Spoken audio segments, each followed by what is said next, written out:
So if I can only do one simple trick for the rest of my life, it'd likely be this one.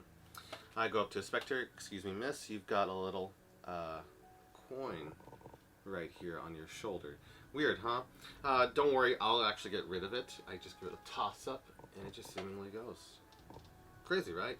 Actually, it just seems to reappear right here. Isn't this an odd coin? Oh, by the way, I'm Danny, nice to meet you. What's your name? Shauna? Shauna, a pleasure to meet you. Are you? And then the conversation can continue from there. To me, this is just a powerful, powerful opener. Coin magic can really take you so far. And in today's lesson, we're going to focus on the fundamentals and why I think it's just such a powerful effect. Overall introductions. I won't really go into this, but for PUA work, this was my opener. It's just for everything. It's just so powerful, and the whole lesson can serve as the fundamentals to doing coin magic and just having a really great opener and create good habits to be able to interact with people. If there's that person you've always wanted to interact with, but you just don't have that opener, and just to start things off, and then you can progress from there. You're like, I just need that opener, and then I can casually progress. I know I can. Then I want to give you that opportunity to be able to make that connection with that individual and create a positive outcome. I'm only about positive outcomes, just meeting different people and seeing where it goes. So with that said, let's jump into my favorite icebreaker. Let's do it. No intro today, as I really want to get right into the meat and bones of this. Excuse me, vegetarians and vegans, but it's just such a great routine. So to go right into it, no more hyping of it, and I'll even give you one of the other methods I used. If you're creative and you like magnets, I got a really, really cool idea I want to show you in a bit. But for right now, starting with the basics, we want to get the basics before we jump to the magnets for fun. The basics is we need to know how to vanish a coin. Now there's essentially 3 methods to being able to doing this. There is the finger palm, which is held between second and third fingers. For all my students that I've taught in the past, I always start them off at finger palm as it's the easiest one. And there are other tutorials as well on how to do the classic palm. Bobo's covers this very, very well, as does In the Beginning There Were Coins by J. Noblezada, so you can definitely check those out. I'll put links below. So we got this guy, okay, and that's classic palm, and then there's also thumb palm. I'm of the opinion if you can do these palms very well, just these 3, then you will be fine in coin magic. It's just so versatile. And then you can just add from there whatever you need. But these are so core for the angles, for what you need to do. They're so venerable for the gestures and what they can accomplish. And I'm mimicking a coin and bottle for the thumb palm, classic palm for its ability to let you have good angles, pretty good angles. I know it's difficult on table. I have to be more watchful. And just be able to move my fingers. And then finger palm for open gestures and gesturing like this. So they're all very, very useful. So we'll actually just be covering the finger palm today. And so for the finger palm looks like this. We have it right here, so second, third fingers. Now you can use it in the upper phalange as I do it if your fingers are longer or it feels more comfortable for you, or the lower phalange. Okay, so lower, higher. Okay, I'm first going to teach the lower one because I know most people are going to do it in the lower phalange, this area right here. Okay, so this will be our starting position for the whole routine, and the whole routine is essentially produce, and this is a cycle you can do over and over again. So we produce the coin, show it, vanish it, goes, we do display of it going, and then produce again. And we can do this cycle ad infinitum. And it helps us to understand coin magic, and so we can just do this cycle to be able to get the results we need. And then produce, show, display, put away, toss up, or vanish, whatever you decide to do, and then produce again. So it's a cycle. We do it over and over again. And so we're going to cover and break it all down. So the idea is this. We have the coin finger palm. Okay, we start here. This will be our starting position. I'll also tell you how to get into it later, how to get back into it. But we just start here with second third fingers. And we'll start the lower phalange for those newer to it, and then I'll go into the upper phalange in a bit. So we got the coin right here. And so what we're going to do is the production. Now, what we want to avoid is ultimately this. You go to the spectator and go like this, and fumble, fumble, fumble, fumble, and then finally produce a coin. That is creepy. Okay? We do not want to do that. What we want to do is just be able to produce the coin. You go, excuse me, so you've got a little coin right here. And just immediately display it and come back. Because we are interpersonal space, we're trying to be respectful, and boom. Okay? And whatever the context is appropriate for this, and again, I'm always advocating for appropriate, it could be a great effect. And actually, this could be a great trick if you want to bring attention to the whole thing. You go from one table to another. Not liable, but you go from one table to another. This is something Michael, Amar, and Daryl, I believe, used to do. And they go, sorry, my friend, you go to the table and say, sorry, my friend bet me $10, $20, whatever amount, that I can entertain you with a coin trick. And then you can maybe show the coin, or you say a coin trick or a card trick or whatever, and then they go, oh, okay, well, sure, quick coin trick, and then you do the trick, and then you get direct feedback, and you get to talk to people you kind of want to talk to. The idea is, again, not about the negative side, PUA, or negative experiences. We're not trying to create negative experiences. We're trying to create connections and have positive experiences, because that's what I'm about, spiritually, okay? So people don't have to criticize. So, with this, because it's just a beautiful thing. It's so beautifully simple, and I love it, at least for me. So, we want to go directly to producing it. So how it ultimately looks is the fingers at the back, fingers straighten, thumb pushes the coins as the fingers curl back, and you want it at the fingertips. We do not want it right here. That doesn't look as good as this. And this, it looks much better than this. Okay? So, this looks better. But that could just be my opinion, but yet again, something I try to encourage in all of my magic lessons I used to teach. I've been a magic teacher of like 8 to 10 years nearly. Wow, that's crazy to think about. Taught magic a long time. So again, thumb gets to the back of the coin, fingers straighten right here, they straighten, thumb pushes the coin to the fingertips as the fingers curl back, and then we get it right here. So that is a coin production. We want to practice getting to there. And we want to get to there comfortably. Okay? So even in the worst scenarios, we want to plan for the worst scenarios in our minds. We can be able to handle it very well or adequately. Okay? From the back. Okay? Again. And again. Okay? So that's part one, is producing the coin. In the next part, so after we produced it, and we want to practice producing on the upper part there, sure, not below, just tap and come away, and that's how we do it. Again, we're doing it for a spectator. We're not just producing it out of nothing. You go, excuse me, I've got a little something here, check it out. I can just wave it and it comes into existence. That's also a cool idea. But I got a coin right here. Just like, wow, that looks cool. I'm going to grab a coin from nothing right here. Cool. If you're doing on a spectator, similar way, just tap. Tap. No way. And again, it's much better than the ear. Why would some creepy man touch my ear? No. You just, excuse me, miss, you've got a little, and because of the propaganda of needing to be clean or fix everything about yourselves, they're more than willing to let you do that. Not being judgmental, just from what I see, and it's quite sad. Women, you're more amazing than you know. Anyways, push fingertips, and then come away.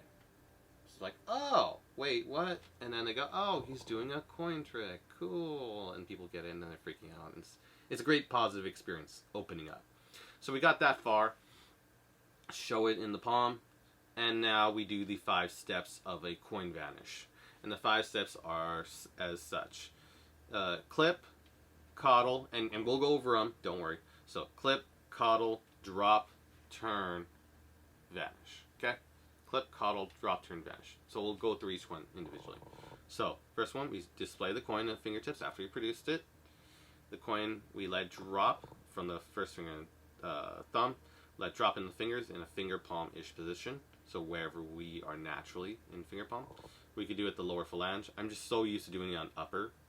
I should probably do upper real fast. It's the same steps. With upper, it's just a little bit easier to reduce the coin if you have it up upper position. I might have mostly did an upper position. It's just a longer trip to be able to do the coin production from a lower position, but generally the same idea. So hopefully, I'm not hating on people who choose in a lower position. It's just for ease of use. But that's me doing it from the lower position, and then from the higher, just in faster to reduce it. Okay. So now in part 2, we get to choose whichever one. Again, no preference. And the steps are as such: clip, coddle, drop, turn, and then vanish. So step 1, we showed the coin.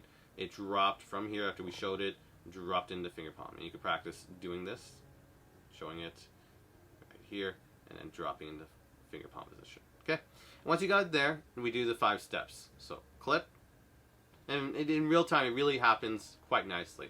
You just want to practice enough so you got it very comfortably. And eventually, it's just muscle memory. It's just building on muscle memory. Once you got it, the trick is second nature. I can do this in my sleep. And I actually have. That's a scary part. Hashtag not joking. So, the first step is clip. And we just literally clip the coin using our fingers so they don't fall out. Putting in like a Ramsey subtlety. So from here, clip. Clip. Okay? So that's step 1. Okay? Step 2, with this clip coin, and make sure it doesn't fall out, because we don't want it to fall out into the other hand in part 2, okay? That's what happens to a lot of my students. We want to clip it so it stays, okay? So show, clip, okay? And we do this as we're transferring the coin. So clip, step 2 is coddle. So this comes over, the coin stays, and the fingers, I always make a big deal about this. Fingers are overhanging, so you don't have to worry about going short. You don't want to do this. That doesn't look realistic. Or just going like this. That doesn't look realistic. We want to overhang. And by overhang the fingers, we learn to adjust. It's by overstretching ourselves currently that we get to adjust and then make it look nicer as we go along. Okay? So clip, coddle, fingers are overhanging, just to give you the real idea of what we're simulating. And what are we simulating? We're imagining, and this is what we're actually mimicking, getting this coin from this point and tossing the other hand, okay? And then having it suddenly vanish again, and then having it suddenly vanish. In a similar way,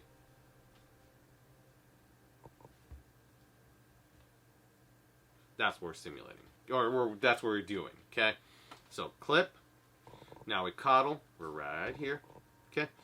Step 3, the lower hand right here, that's supposedly holding the coin, drops like a clam, closed. Okay? Every single time. Whoop. Sorry, it popped it out. So we got this. Step 1, clip. Step 2, coddle, and they're both hanging in the hand. Okay? And this also creates some comfort in just coin magic in general. Step 3, drop like a clam, and this hand closes after receiving its hand. The coin in the hand. Supposedly. So far we've got clip, coddle, step 3, drop like a clam. So this slams closed like a clam and it drops. Okay? So clip, coddle, drop. That's step 3. Hopefully I'm not going too fast for anyone. Step 4, 2 actions happen at once. We put the tension in this hand even though it has nothing. We relax and add no tension here with this hand. So in action, this is step 1, step 2. Okay? So clip, coddle, drop, turn. Okay? And we want to leave the emphasis here. Because if we don't put the emphasis on this hand and we put this where we think people are going to catch us, clip, coddle, drop. Okay? If we don't do it and we add tension here, you can notice people, even though I have the correct technique, there's tension around here and people are going to stare at this hand even though it should be relaxed. Okay? And I'm also staring at it and it just builds it on up. So you have to relax, learn to relax and just let go. And that's how you create the focus so there's no tension over here. And it should be the quick steps. It's just like it's presumed because it's happened so fast. Okay? And so we're at step 4. So again, clip, coddle, drop, turn. So we do it at the same time. Right, there's a drop and there's a turn. And so we put all the focus here. And then step 5 is choosing how to vanish the coin however you like. Maybe you do a little crumpling and you show it's gone. Maybe you do breaking the wrist, boom, and then showing it's gone. Maybe a snap, show it's gone. Something like that. Or you can actually do, in performance, what I tend to do, clip, coddle, drop, turn, and you can practice with me. It's fun. Eventually you get the idea and your muscle memory starts to get it. It's like, oh, this is starting to be fun. Drop, turn, and then we can toss it up. What I do is I give the action and I follow it of it going on up. And then I have an open palm gesture. You'd be surprised, and this I'll leave this for the beginners. This is a great thing. You have to practice in the mirror and see how much you can get away with it, but with coin and finger palm, you can actually show the palm of your hand and look pretty clean. You don't want windows. If you show even a fraction window people catch on, then you're caught, okay? And that is not my fault because I'm never encouraging windows. It's an optional gesture. You can just do that. You just do an open gesture like, yay, gone. And then gesture your shirt, it's like, I don't know where it went. So, to make it all logical, how it all goes, clip, coddle, drop, turn, toss on up, it goes, I do that gesture, like, I don't know, and then look back at them, and then produce the coin. And again, what makes this routine so great is that it runs in a full circle, so you can just, you're set up again to do the whole thing, every step. So, clip, so we produce the coin, as we've just learned, okay? We drop it in the hand, we do the 5 steps, clip, coddle, drop, turn, vanish, it goes, and then produce again. And so you can just practice this. This is like one of my favorite routines to practice if I feel like I'm going to have to meet someone or meet a bunch of people or for events. I start practicing this, getting my hands ready, so I'm just like second nature to me again. And I just think it's such a great introduction piece about everything out there. You don't have to, go through complications of a card trick, nothing. You just, correction, wait, what happened? You show it, you toss on up, and then it's gone, and then produce it again. People are like, whoa, you're amazing. And then after you do the whole phase and everything, what I tend to do is just openly put the coin, put it away, and then actually talk to the spectator and say, oh yeah, I'm Dan. And then you get to practice your social skills. This is a great social skill building routine because then you get to work on making small talk, actually work on building connections, and getting to meet those people you would otherwise be too shy to talk to. And that was what a huge thing for me was. For all my past years, I was struggling to be able to talk to women or understand women. This routine really helped, and then I've done a bunch of them, tried to test out a bunch, but this one really, really, from all my test subjects, and Neil Strauss can say otherwise from his stuff, his work, but this one is just, it's almost fail-proof. It just gets the introduction. You just want to be able to do one little trick, make the introduction, and then it's like, okay, he's someone unique I want to learn about, and then there's you're just, it's from a giving gesture. It's also from a giving gesture. I give you, with love from my heart, doing this routine, something amazing, and I just give it freely. I don't expect anything. I don't want anything.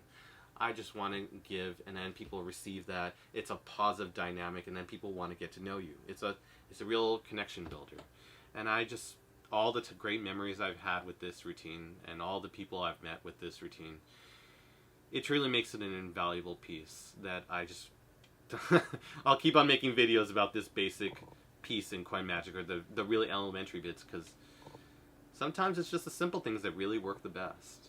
But that could be my opinion. So one final run through on the finger palm before we get to the classic and then thumb palm versions. I want to go full circle and then eventually cover the magnetic gap version, which I think is also quite fun and very, very useful for the restaurant performer.